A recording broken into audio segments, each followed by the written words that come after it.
Welcome back. I'm Helen. I'm James. And we are global nomads. And in 2024, we sold everything we owned to retire early and travel the world full time. Welcome back to part 4 in our packing series. Today we are going to be looking at tech and all the tech items that we carry. If you missed the previous day's videos, we did part 1, which was an overview, part 2, which was clothing, and part 3, which was toiletries. So you can find links for those somewhere in the wherever you find links normally. That's James's job.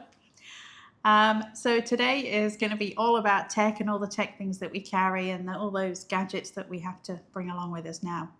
Enjoy. So this is all the tech we travel with. We both feel it's too heavy. We both feel we've got too much, and we both struggle to work out what we'd actually get rid of. So the struggle is real. The work in progress. So I'm going to go through a few of these things. So firstly, we're obviously using DJI microphones. This is the box that goes with it. So there you go. In case you're wondering what the black hairy thing is that's attached to us. And this is the tripod case for the tripod that we're currently using, which is a Peak Design tripod. Travel tripod. It's the carbon fiber one, super expensive, but super lightweight and sturdy and worth it. And lighter than the 3-legged thing and folds down. Yeah, I travel with a DSLR, which I'll show you, which is why I needed something that was heavier duty that could hold my DSLR as well. So both of those things are being used. We then go to laptops. So we've got these cases which we've only just got, and we've both got one each, and they just give that little bit more protection. There's a few times where we've been in hotels. Helen's mirror has been replaced 3 times, and that's why she kind of got the new case, because they don't, even in nicer hotels, they don't always take the best care, and then the backpack normally falls off if it's in a backpack, and then before you know it. And these have not got damaged, but we've both got MacBooks. Helen's is slightly bigger than mine, a slightly newer one, normally because we have a laptop, and then Helen gives me her hand-me-downs and I have to make do, but that's another situation. What he really means is I process photos and it takes up a lot more memory, so I need a newer one usually. These are little SanDisk 1 terabyte drives. We have a whole section of them. We use these for all manner of different things. As you can see, and these are SSD, they're solid state solid state. So we haven't had one fail yet. We understand that they do fail, but let's not go down that route because that would be a real pain in the backside. But they're really cool for travel, super small and lightweight. Then this is a brand new thing. This is an Anker battery for our iPhones. You can just attach it, MagSafe it to the back. We have 2 iPhones and we're recording this on a new iPhone. And the reason we changed it out, we literally just changed this out, 1, because it was on sale, and 2, because it was MagSafe, because James's phone is still Lightning and mine is USB-C, so we were having to carry around 2 cables for the power bank. Because Helen has the newer one and I have the older one. And why do I have the newer one? I have the newer one because someone threw my phone out of the window when we were in the Keys last January. I can't remember that. AirPods. So obviously use these a lot for editing and things like that. Are you not going to say I've got the newer ones of those too? Helen's got the newer ones. Because I have got the newer ones of those too. So, but that's a theme. You want to do your bit there? Yeah, well, I've got a MacBook. I think yours is a 13.5, mine's a 14. Mine's a bit thicker and a bit heavier. And then I also have an iPad because I use it for reading. I know lots of people use a Kindle for reading. Tell me in the comments, is it worth having a Kindle as well? I see people with an iPad and a Kindle. We don't need more. We need less tech. But is there less reflection? Because it can be quite hard to read on an iPad. So I have an iPad. I really like this stand too. I've had like 3 versions of this stand now for various iPads because it stands up and holds up. And the back, this bit actually is magnetic too. So like if you're at a magnetic table, or I used to use it when we had a house, I could put it on the fridge if I had a recipe or something on it. So it was good for that. So this is our main cables. This is like, for us, all these cables do fit in this container. but this is You'll see another one of these containers. yeah, you see a theme. It's But quite good that they're clear though, because then you know what's in each one. so for the full-time traveller, Firestick. So it comes in 3 parts. So this part fits in here, and this makes it easy to fit in the back of the TV. Just like an extension. This is just like an extension so that it's easier to get to. And then this bit, which is essential, uses the HDMI power of the TV to power the Fire Stick, rather than having a cable coming from the Fire Stick and going across, and then remote control. Now, we have had to hack in through the hotel TVs to go bypass, I think they call it hotel mode. But we've generally used this in every single hotel or Airbnb. I think there's only maybe one time we couldn't use it. Alaska, because the volume went crazy. Yeah. And we can watch all of our TV that we need to on there. I think we're maybe going to update it as well when we go back in the fall, because that's, I think, 3 years old now. Yeah, and as with all these things that are electric, 2-3 years, then they start going bad. And then we have these, which is a Helen Amazon find. I don't know where she found them, but Amazon probably. This is a stand, so watch will sit there On the back. and then phone. It's good because you can use it as a nightstand, then you can put, it's all MagSafe charging. We haven't got our phones here actually, it's the one thing we're missing. You said we're using them both though. Yes. But yeah, I put my phone horizontally normally, and I use mine as like a nightstand. And then everything sits on there, and then obviously there's a cable that comes outside, USB-C, then plugs into the wall. So you can charge 3 devices all on one cable, which is handy. Yep, so that works well. So that works well. And then it just folds down flat like that. So we have 2 of those, one for each of us. Helen's has to be a different colour. Don't know why.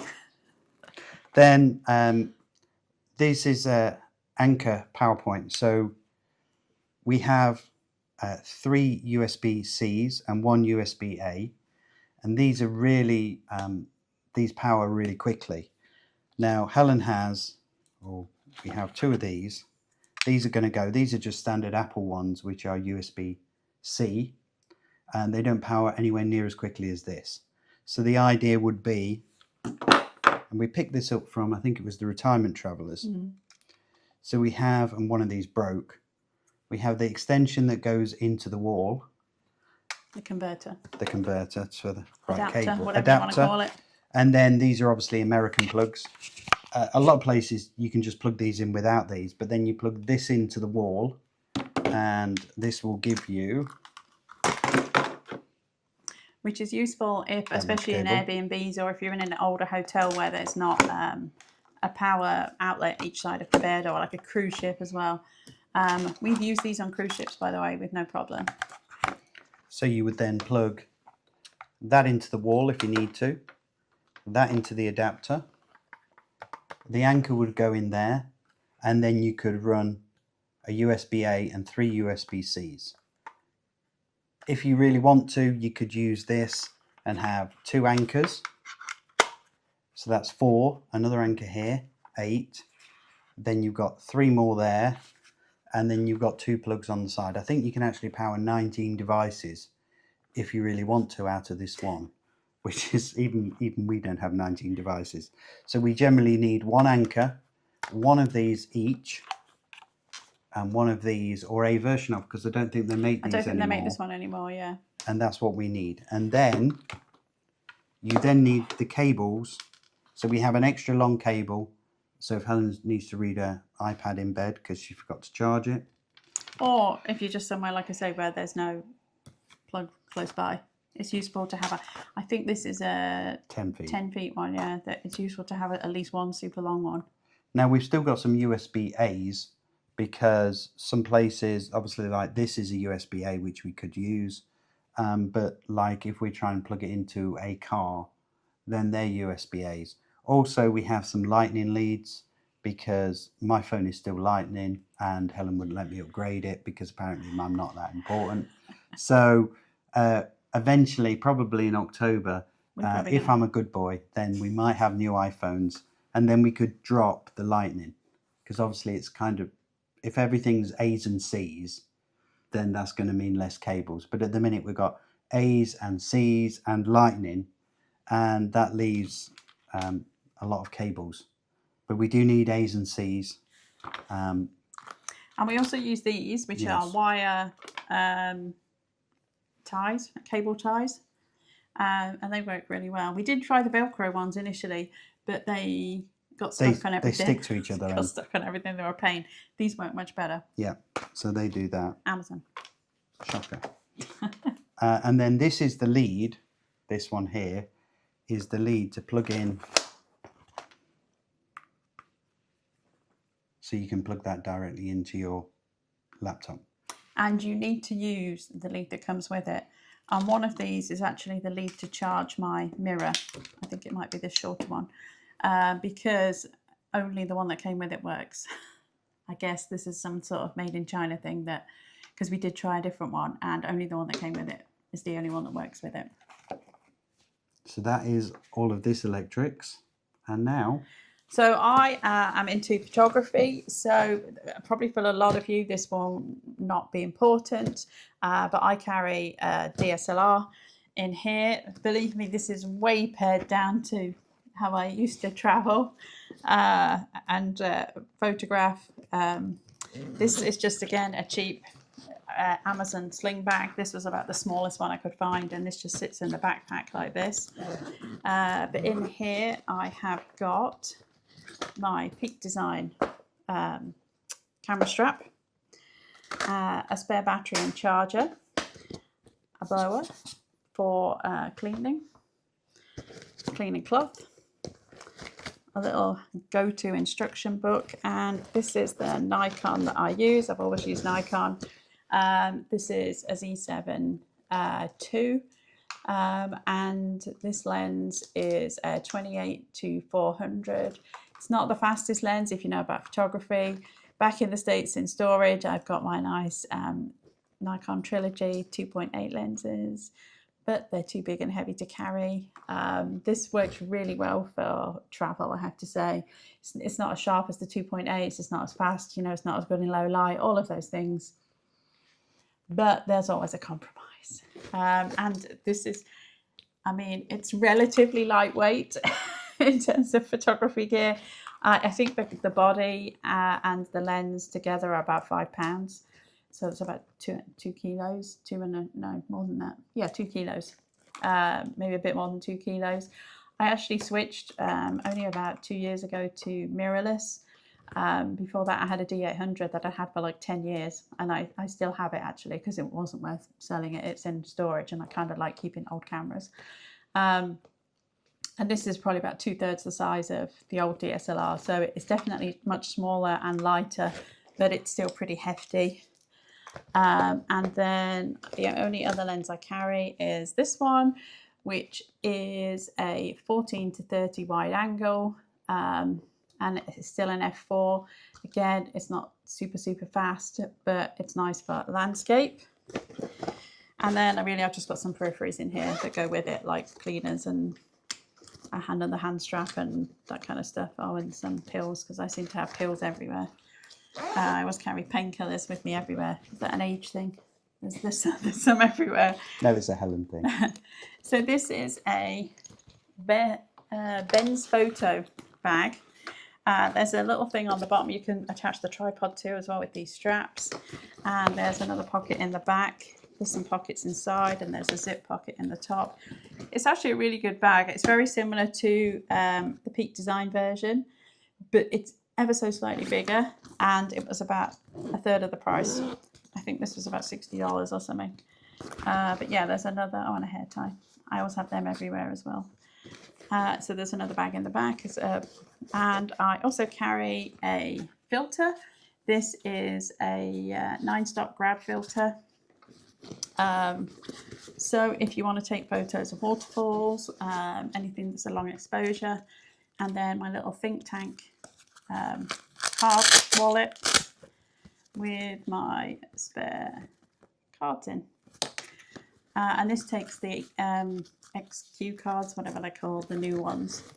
I actually have 2 card slots in here, so I always have, when I take photos, I always take photos to both cards, so I have a backup. That isn't the sign we've got too much stuff, then I don't know what that is. So that's it. Is that all? I think that's all I take. I hope so. It's a lot of stuff. It's a lot of stuff to travel with, and it's really heavy. Okay, hope you found tech useful today. That was today's video. Be sure to come back tomorrow for the final part in this 5-part series, and it's going to focus on medications and miscellaneous. So we'll see you then.